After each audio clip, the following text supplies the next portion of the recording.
Hello students, welcome to eco Shivam sir, जहाँ पढ़ते हैं आप इकोनॉमिक्स बहुत ही अलग अंदाज में। तो कैसे हैं आप सब? मैं आशा करता हूँ आप सब अच्छे होंगे, पढ़ते रहे होंगे। आज की जो हमारी वीडियो है ये इश्यू ऑफ इंडियन इकोनॉमी के प्रीवियस ईयर से रिलेटेड है, जो कि हमारा किस चीज़ का पेपर है? इकोनॉमिक्स का पेपर है, जो हमारा 2 सेकंड रुकिए, जो हमारा इकोनॉमिक्स का पेपर है। और इसका जो ये है माइनर का पेपर है, और टाइटल क्या है? Issue of Indian economy. ये 4th सेमेस्टर का पेपर है, जो कि आपका BA, BSc, BCom और BBA को मिलता है।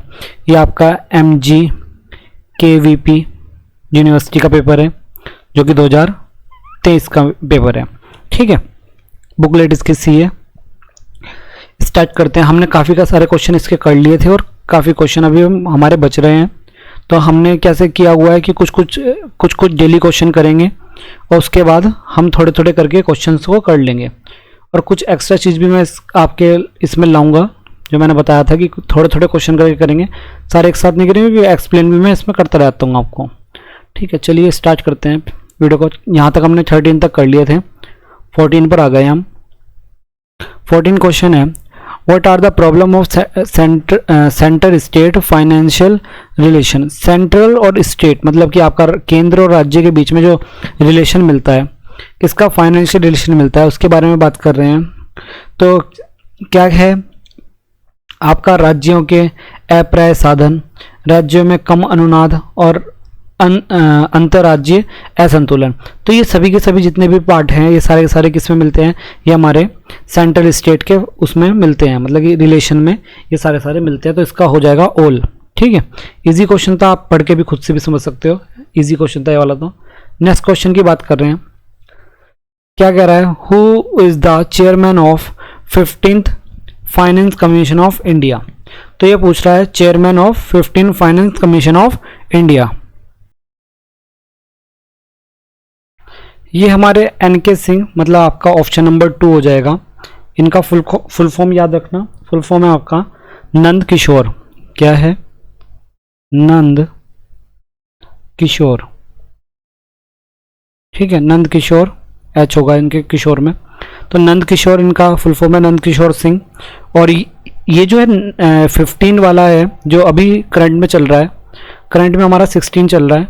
ठीक है, कौन सा चल रहा है करंट में? करंट में हमारा 16 चल रहा है। तो 16 के चेयरमैन भी आपको पता ही होना चाहिए। उनका नाम है अरविंद। अरविंद अरविंद और इनका जो फुल नेम है वो अरविंद पाना, थोड़ा सा अजीब सा है, पाना गरिया, स्त्री पाना गरिया, या जो भी चीज़ बनती होगी ये। तो इतना याद रख लेना, अरविंद और फिर पाना गरिया सा है इनका। इस तरह से ही कितने बार हो चुके हैं अभी तक? 16 है। फर्स्ट कब शुरू हुआ था? 1951 में। और जो 16 है, जो 16 वाला है, जो फर्स्ट शुरू हुआ था, फर्स्ट तो हुआ था हमारा 1951 में। और जो 16 है वो हमारा 2024 में अभी शुरू हुआ है। ठीक है, और जो 15 था, कौन सा वाला? 15 वाला, तो वो भी ध्यान रखो, 2017 में शुरू हुआ था। ठीक है, तो इस 15, 16 और जो मतलब कि 15 हो गया, 16 हो गया, फर्स्ट हो गया, इनके बारे में पता होना चाहिए। फर्स्ट के जो चेयरमैन है उनके बारे में आपको पता होना चाहिए, जो केसी थे, केसी नियोगी। तो केसी नियोगी थे, जो कि फर्स्ट के हैं, फर्स्ट चेयरमैन है किसके? फाइनेंस कमीशन के। तो ये आपके कुछ मैंने डिटेल्स बताई है फाइनेंस कमीशन से जुड़ी। ठीक है, तो हो सकता है आ जाए आपके पेपर में, क्योंकि देखो ये 15 का था, पिछले साल का था, तो अब नया बन गया है, तो सीधा आपको 16 का पूछ सकता है। तो 16 का भी याद रखना। ठीक है, चलिए आगे चलते हैं। तो इसका आंसर हो जाएगा आपका 2। नेक्स्ट पे चलते हैं। जो finance commission is related to which article is constitution. Constitution में 280 से है। ठीक है, और अभी जो रिसेंटली 281 वाले में कुछ ऐड हुआ है, तो वो जरूर देख के जाना। पर लेकिन आंसर आपका इसमें मिलेगा 280। ठीक है, आगे चलते हैं। ये पूछ रहा है कि वैश्वीकरण से जुड़े हुए, मतलब कि आपके ग्लोबलाइजेशन से 3 चीज़ें हैं, लिबरलाइजेशन, प्राइवेटाइजेशन एंड ग्लोबलाइजेशन। आपको पता है क्या है? 1991 की आपकी क्या है?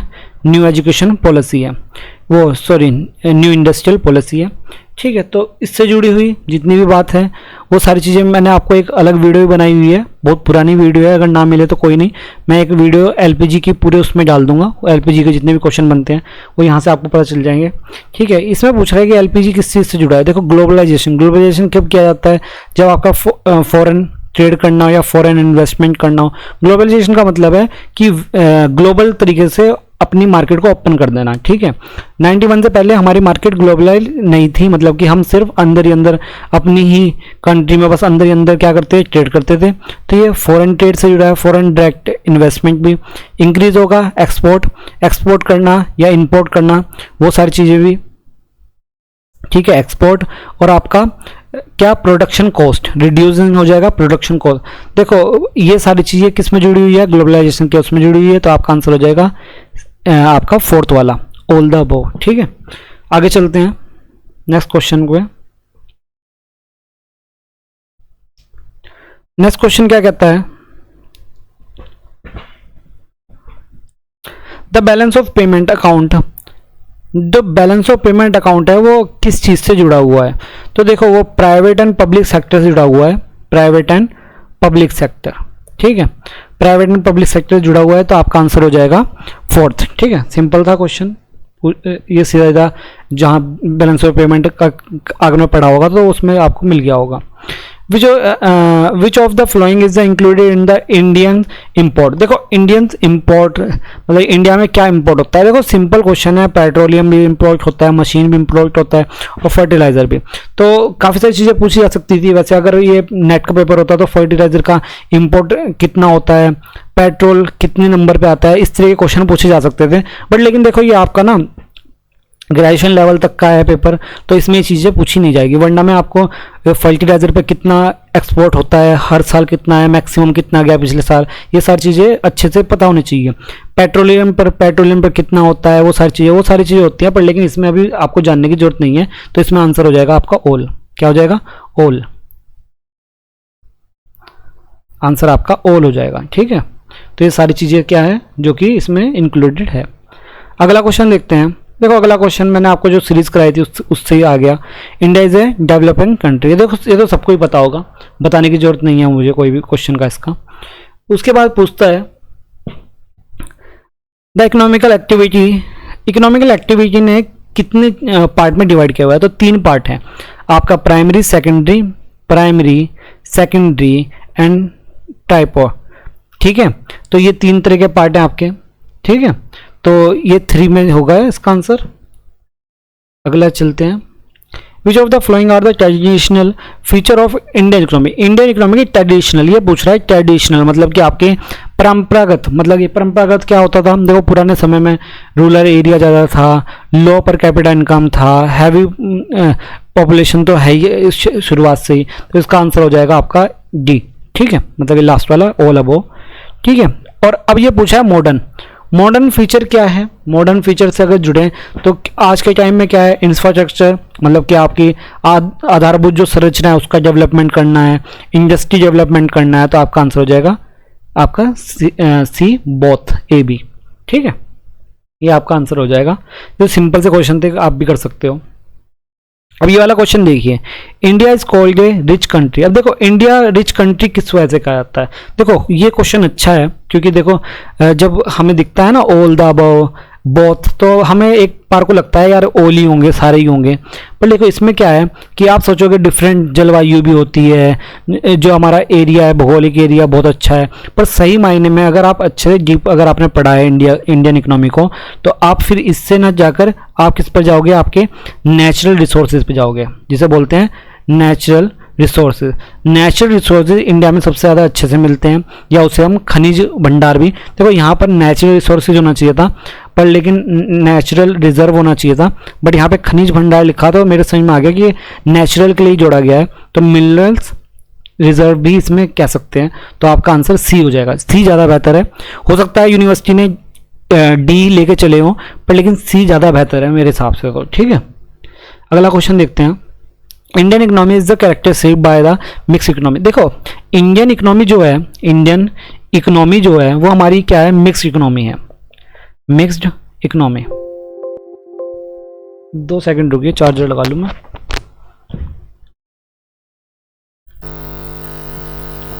तो इंडियन इकोनॉमी हमारी जो है वो मिक्स इकोनॉमी है। अब समझिए मिक्स इकोनॉमी का मतलब क्या है। ठीक है, 2 सेकंड रुकिए, मैं इसे चार्जर को सेट कर लूँ, इसमें थोड़ी प्रॉब्लम। तो हम मिक्स इकोनॉमी की बात कर रहे थे। देखिए इंडियन जो इकोनॉमी होती है वो मिक्स इकोनॉमी होती है। हमारे पास 2-3 टाइप की इकोनॉमी होती है। एक आपकी socialist economy, capitalist economy, socialist, capitalist, और लास्ट में होती है मिक्स इकोनॉमी। देखो कैपिटलिस्ट इकोनॉमी को हिंदी में बोलते हैं आप पूंजीवादी अर्थव्यवस्था, और सोशलिस्ट इकोनॉमी को बोलते हैं हम समाजवादी अर्थव्यवस्था। तो कैपिटलिस्ट इकोनॉमी वो इकोनॉमी होती है जब मार्केट पर सिर्फ जो आपके बिजनेसमैन होते हैं वो क्या करें, वो आपकी मार्केट पर कंट्रोल करें। बिजनेसमैन मतलब प्राइवेट सेक्टर। अगर प्राइवेट सेक्टर क्या करता है, मार्केट पर कंट्रोल करता है, तो वो कैपिटलिस्ट इकोनॉमी में आता है। और जब आपका सोशल इकोनॉमी की बात करें तो गवर्नमेंट सेक्टर, जो गवर्नमेंट हो गए वो क्या करेंगे, गवर्नमेंट आपके मार्केट पर कंट्रोल करेगी। अब अगर हम मिक्स इकोनॉमी की बात करते हैं तो मिक्स इकोनॉमी में आपका प्राइवेट सेक्टर और पब्लिक सेक्टर मतलब गवर्नमेंट और बिजनेसमैन दोनों मिलकर काम करते हैं किसके अंदर, मिक्स इकोनॉमी के अंदर। तो ये मिक्स इकोनॉमी कहलाती है। ठीक है, तो सोशल इकोनॉमी से कुछ ऐसे क्वेश्चन पूछा सकता है, मिक्स इकोनॉमी को किस नाम से बुलाया जाता है, ये गोल्डन एरा है। क्या, golden era of Indian economy. इसे मिक्स इकोनॉमी को क्या बोलते हैं, गोल्डन एरा ऑफ इकोनॉमी। ठीक है, तो ये भी बोला जाता है इसको। तो ये मिक्स इकोनॉमी से कुछ रिलेटेड चीज़ें थी जो कि हमारी इंडियन इकोनॉमी है, क्योंकि यहाँ पर पब्लिक सेक्टर और प्राइवेट सेक्टर मिलके काम करते हैं। तो हमारा आंसर हो जाएगा आपका पहला वाला। ठीक है, देखो ये चीज़ मत देखना कि आप सोचोगे लोकतांत्रिक व्यवस्था से आपका मिक्स इकोनॉमी से लेना देना नहीं है। ठीक है, एक बात ध्यान रखना। तो इसलिए हमारा ये जो पब्लिक सेक्टर और प्राइवेट सेक्टर है उससे जुड़ा हुआ क्वेश्चन बनेगा। ठीक है, अगली चीज़ पढ़ते हैं। मैंने आपको कहा था कि कुछ चीज़ें मैं आपको दिखाऊंगा रिलेटेड, तो मेरे ख्याल से आपको स्क्रीन पे अब दिखने लगी होगी। ठीक है, ये मैं टैक्सेस के बारे में ले रहा हूँ, थोड़ा सा छोटा कर लूँ जिससे कि आपको ये दिख जाए। देखो टैक्सेस से काफ़ी सारे क्वेश्चन पूछे जाते हैं। 3 टाइप के टैक्सेस होते हैं आपके, डायरेक्ट टैक्सेस, मेनली तो 2 होते हैं, डायरेक्ट और इनडायरेक्ट। ठीक है, अदर टैक्सेस भी होते हैं कुछ।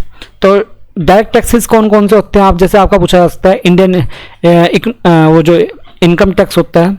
इनकम टैक्स कैसे टैक्स है, ये आपका डायरेक्ट टैक्स में आता है। कॉर्पोरेशन टैक्स, ये आपका डायरेक्ट टैक्स में आता है। Security transaction tax, capital gain tax और गिफ्ट टैक्स। तो इसमें इनकम पूछा सकता है और गिफ्ट पूछा जाता है कि किस टाइप का टैक्स में आता है ये। तो ये आपका कैसा टैक्स है, आपका वेल्थ टैक्स भी आ जाता है। तो ये किस टाइप के टैक्स है, ये आपके डायरेक्ट टैक्स है। डायरेक्ट टैक्स मतलब जो आपको डायरेक्ट दो, आप जैसे इनकम टैक्स देते हो आप डायरेक्ट देते हो अपनी इनकम पे। और आज जैसे आपको पता भी चला होगा कि आज नई इनकम टैक्सेस जो लागू हुए हैं। ठीक है, इनडायरेक्ट टैक्स क्या है, आपके सेल्स टैक्स मतलब कि कोई भी आपका पैकेट है, जैसे कि आपका कोई भी पैकेट हो गया, जैसे कि आपका चिप्स का, कुरकुरे का पैकेट हो गया, तो ये पैकेट पे आपको जो 10 रुपये का जो भी कुछ है, कोई भी पैकेट है, तो उस पर लिखा रहता है कि उसमें सारे टैक्सेस इंक्लूड होते हैं। तो ये सेल टैक्स होते हैं। हम डायरेक्ट गवर्नमेंट को नहीं देते, हम क्या कर रहे हैं, कंपनी को दे रहे हैं, कंपनी गवर्नमेंट को देगा। तो ये टैक्स बोलते हैं इनडायरेक्ट टैक्स। और डायरेक्ट टैक्स मतलब हम डायरेक्ट गवर्नमेंट को देते हैं। सर्विस टैक्स जो कि इनडायरेक्ट दिया जाता है। आपकी अदर ड्यूटी जैसे कस्टम ड्यूटी वगैरह होगी। वैल्यू एडेड टैक्स हो गया, VAT फुल फॉर्म भी आ सकती है। GST good and service tax आपको पता ही है GST की फुल फॉर्म। ठीक है, आपकी प्रॉपर्टी टैक्स एक अदर टैक्स में आता है। रजिस्ट्रेशन फीस, जैसे आप रजिस्ट्रेशन कराते हो रजिस्ट्रेशन फी। टोल टैक्स जो आप टोल देते हो रोड पर। एजुकेशन वाला टैक्स, आपका एंटरटेनमेंट टैक्स, जैसे कि आप मूवी देखने जा रहे हो उस पर जो टैक्स लगता है। और प्रोफेशनल टैक्स, ये कुछ अदर टैक्सेस होते हैं। और आपके टैक्सेस कितने टाइप के बताए मैंने, 3 टाइप के बताए, इनडायरेक्ट, डायरेक्ट और आपका अदर टैक्स। तो ये आपके कुछ टैक्सेस थे जो कि आपसे पूछे जा सकते हैं। जैसे गिफ्ट टैक्स पूछ लिया कि किस टाइप का टैक्स है ये, तो एक डायरेक्ट टैक्स है। टोल टैक्स पूछ लिया, प्रॉपर्टी टैक्स पूछ लिया, आपके कस्टम ड्यूटी पूछ ली, और आपका सेल सर्विस या फिर GST किस टाइप का टैक्स है, तो GST इनडायरेक्ट टैक्स है। ठीक है, तो ये सारी चीज़ें हो जाती है जो कि आपके पूछे जा सकते हैं। ठीक है, तो ये आज की वीडियो में इतना ही था। अब हम नेक्स्ट वीडियो में अपना आगे का जो भी पोर्शन बचा है वो देखेंगे। ठीक है, तो धन्यवाद, हमसे जुड़े रहिए और ऐसे ही पढ़ते रहिए।